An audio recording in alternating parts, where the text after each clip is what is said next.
Thank you very much for asking me to speak.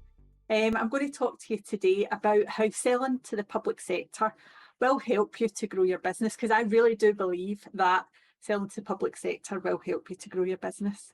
And by the public sector, I mean organisations like housing associations, local councils, big government departments like the Department for Education, but also smaller arm's length bodies. And these arm's length bodies have completely different requirements from organisations that employ thousands, hundreds of thousands of people when they employ, for example, 21 people, because I know there's one organisation in Scotland that have 21 employees, so completely different requirements, which make it easier for us then. So, as I said, I believe that selling to public sector will help you to grow your business, but don't just take my word for it. So these are 3 contract award notices that have been published in the last couple of weeks, 2 or 3 weeks. So these are live. These are things that have been published recently, telling us about who's won contracts. So the first one is a coaching tender. So this was an 18-month contract, valued between £25,000 and £26,000, advertised by the Post Office Limited. And the company who won this has 4 employees, so not the big, massive company that a lot of people assume win public sector contracts. The second opportunity that I've got on there, it caught my eye, not really because of the type of opportunity, but more because of the value. So I said in my pitch about the values varying, but this contract was worth £3,300 and they only received 1 tender. So imagine having no competition and winning a tender of £3,000 for your business. That would be amazing. You're guaranteed the money. So that tender was for manual handling and the safe use of ladders, and it was advertised by National Records of Scotland. So the third opportunity, and you might look at this, right, and look at the value of it, right, £1.6 million. There's no way my business could deliver that kind of contract, and I'm sure most of you feel the same way. And I think this type of thing is what puts people off tendering, selling to the public sector. So this was a framework that was advertised by Fife College, and it was for associate trainers services. But they didn't just want one person to deliver all this. They actually wanted a number of companies in there delivering. And I know that a brand new company, somebody who's been trading a matter of months, was awarded a place on this contract. And I'm going to talk later about the types of ways that the public sector make it easier for us to sell to them. But one of these ways is splitting the contract into parts. So they call it lots. And this contract was split into 10 different lots. That included a first aid lot, a lot for team leader management and soft skills, and another lot for health, safety and environmental. So by splitting this and then allowing more than one company onto each part, that then splits it down and makes it much easier for us to be selling to the public sector, but also crucially for them to buy from us. And when you actually look at this in detail, they don't want big companies coming in and delivering this. They don't want people who have associates. They want the people who are going to be delivering to be applying for this. So whether you're a small company, a limited company, whether you're a sole trader, or you're a company with a couple of employees, that's the kind of people they want in delivering this type of service. So that's giving you a bit of an idea of what's been out there and that's achievable for us to win. But if I have changed your mind just now, or if I change your mind in the next 10 minutes, what is out there? What could you apply for today? Because it's fair enough showing you what was there, but what's out there just now? So each week there's about 1,600 opportunities published. Not all of them will be relevant, and I will be upfront about that. Not all will fit small businesses, but there are some that will, and these are a small selection of what is available at the moment. So there's a learning and development dynamic purchasing system, and it's Telford and Wrekin Council. So it's been split into parts again. So it's got 12 different lots on it. It's got adult services, children's services, communication, commercial skills, legal, governance and political awareness, management and leadership, personal development, well-being. That's just a flavour of what's there. So you could apply for one part of this, or you could apply for more than one. This contract is one of the ones that have been designed to make it easier for us to be bidding for things. So it's called a dynamic purchasing system, a DPS. These are open for the whole term of the contract, and basically you're applying to be pre-approved to sell to Telford and Wrekin Council. Then when they have a requirement, they will ask people who are on, only the people on the list, if they want to bid for it, and you would then go up through a slightly more formal process of bidding at that point. That's when you put in your costs. But you could decide today that you want to be considered for the wellbeing lot, and you could apply for that. Then as your business develops and grows, you could decide, and you see how much work you're getting, you could decide in 6 months' time or any time until the 30th of May 2025 that you want to be considered as well for the personal development lot. So you could then apply for that, or management and leadership. So you could apply for all 12 lots or one at the moment, and anywhere in between. So all you need to do for this is complete a selection questionnaire, which is a standard document, and it's used in most tenders. And then you give them examples of three bits of similar work that you've performed. And yeah, and if you happen to be unsuccessful because you've not done something properly, you just ask for feedback and apply again. So a really low risk opportunity and a way of getting into the public sector. The second opportunity is educational services, and it's a procured services arrangement advertised by South Lanarkshire Council. So it's for people who want to be working with children and young people, predominantly in schools, although it does apply up to the age of 25. Most of the funding for this is to improve the health and wellbeing, the literacy or the numeracy of children and young people. And again, this has been split into lots of different parts.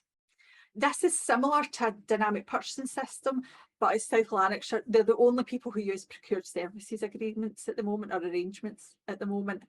Very, very similar to a dynamic purchasing system. They say it's a hybrid version, but it's really, really similar. So again, they've split this into 12 different parts. So you can apply for all of them, one of them. And so one of these is counselling support and advice services, another's adult learning, and then we've got community and family engagement, and then a whole range of services as well with that. So the deadline for this is the 31st of October this year. Rather than it being open for the whole contract term, what they do is they open it for a period of time, close it, assess it, and then reopen it, but it opens quite quickly afterwards. The duration of this contract, and this is often the case with dynamic purchasing systems, is it's a 5-year contract with the potential to be extended for another 5 years. So if you applied at the very beginning of this contract, there's a chance you would be pre-approved for 10 years. A massive amount of time, really, when you think about it. And because it's similar to the dynamic purchasing system, you're not inputting your costs at the stage when you do the initial selection, the initial approval. So a lot lower risk to me than a lot of contracts. So it has already been running for a few years, but it does still have quite a term to go on it. And the last opportunity is more along the lines of what people would assume and people would identify as traditional tenders. And it's professional consultancy services. And it's a framework. So this hasn't been split into parts. It's a bit, probably, it's not quite as formal as that some others would be. The deadline for this, so with this type of contract, a framework, you have to apply by the deadline, and then the contract starts after that. So the deadline for this is the 12th of July 2024. And the contract, though, it runs for 6 years, which is quite a long time for a framework. And one of the risks of this is you would have to put your pricing in now. And if I was advising somebody about this, I would be advising them to ask questions about the pricing to see if there could be an uplift at some point. But this covers, so St Ives Town Council, they say in the paperwork that they are a small organisation, and what they're looking for is people to deliver for them and be able to deliver quickly, which is why they've set this up. So it covers like illustration, design artwork, photography, website development, merchandise, e-commerce, videos. And they say that in the majority of cases, they want the ability to appoint an individual supplier, so they'll know the prices, so they'll just decide on who's getting appointed for specific projects, but they tend to be quite small projects, and they don't want to have to tender for everything. They want to be able to just award. They say they have to be delivered quickly, most of the projects, and I think this is what makes this more suited to small businesses.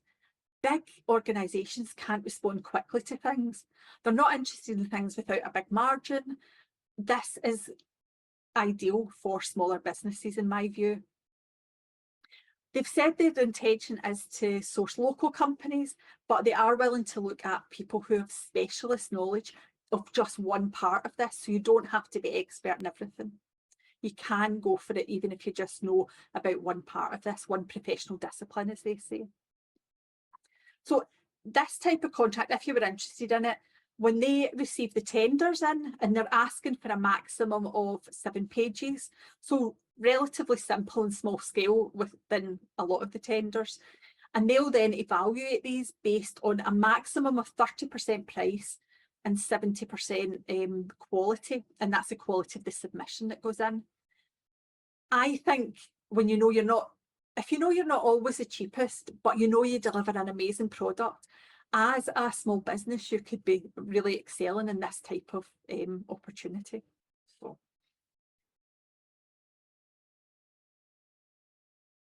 So asked in the breakout rooms if you talk about selling to public sector. And I'm assuming that some of you haven't considered that. And what I hear from people most of the time is that they've not considered selling to the public sector because they believe, first of all, that the public sector won't buy what it is that they sell. Secondly, they believe that their business is too small. And then thirdly, they believe that the process is too complicated.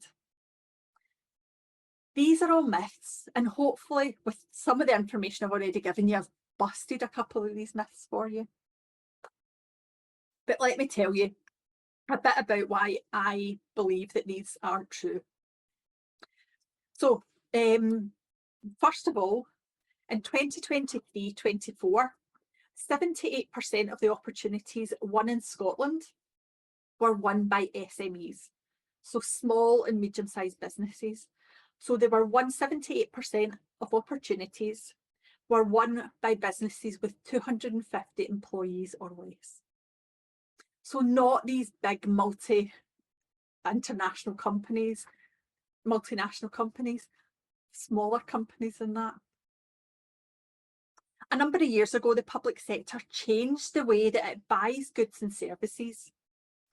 And these changes were made to make it easier for business owners like us, that's right, you and I, to be selling to them. So one of these changes are that the public sector must pay invoices within 30 days. And actually, there's been stats out in the last couple of years that central government departments were paying undisputed invoices, 80% of undisputed invoices within 5 days, which is an amazing cash flow. And you know you always will be paid by the government, by public sector. They also introduced a simpler application process. So in Scotland, as a starting point for all tenders, you have to complete a single procurement document. In England, the same document is called a selection questionnaire. And these are the first part, these are the integral part of the dynamic purchasing systems that I spoke about. So it's a standard application. So once you've completed it, you can use the information from tender to tender, as long as you check that it's always up to date and that you tailor the examples in it for the contract that you're going for. They also made it possible that large contracts could be split into parts. So the lots that I spoke about in the contracts that we looked at. They can split them geographically, so they could look at like North of Scotland, East and West of Scotland, or they could do it by specialism, which is what we saw in the examples that we looked at. They can also use different types of contracts. So not all contracts will be single supplier. They also use dynamic purchasing systems and frameworks, which often have more than, well, dynamic purchasing systems, as many people can apply it as want to.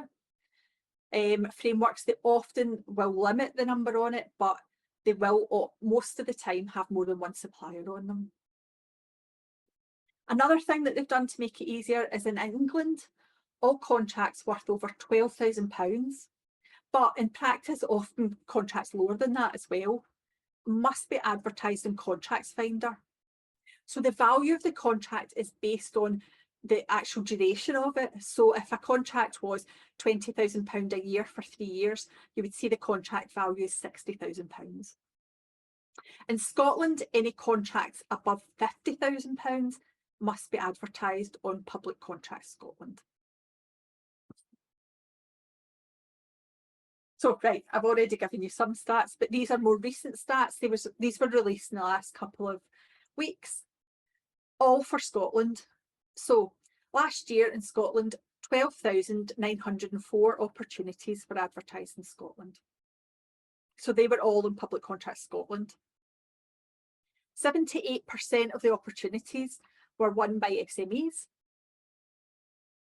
90% of the opportunities were classed as low value. So that's contracts worth less than £50,000. So a massive market for us, because realistically, a contract of over £50,000 is probably, as a first step, going to be too big for us.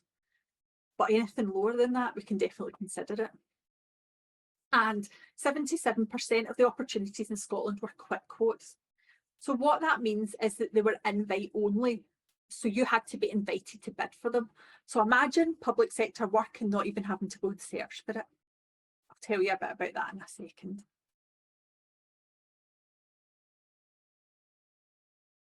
So if you're interested in selling to the public sector, what are the first steps? So first of all, consider the type of work that you're already carrying out. So what are you doing? And also within that, think about what's really lighting you up, what you're enjoying doing, and what you want to use. So secondly, how do you want to grow your business? Do you want to continue doing more of what you're doing, or do you want to diversify slightly? And then thirdly, look on the portals. So I've mentioned them a bit, and look at who's buying what you sell. So look at who, they're called contract award notices. You can filter them on the sites, have a look at who's selling whatever it is that's buying, whatever it is that you sell. So the portals that I'm talking about are, if you want to sell in Scotland, don't have to be based here, is Public Contracts Scotland. And for the quick quotes, make sure when you're signing up that you have a supplier finder profile. In Wales, it's a site called a portal called Sell to Wales. In England, any contract over £12,000 but under 128,000 has to be advertised in Contracts Finder. And anything over 128,000 has to be advertised on Find a Tender. So it's throughout the UK is on Find a Tender. It is, although it's over 128,000, it is still worth taking a look at it, because you can get the contracts that are broken down, and once broken down, potentially would appeal to you.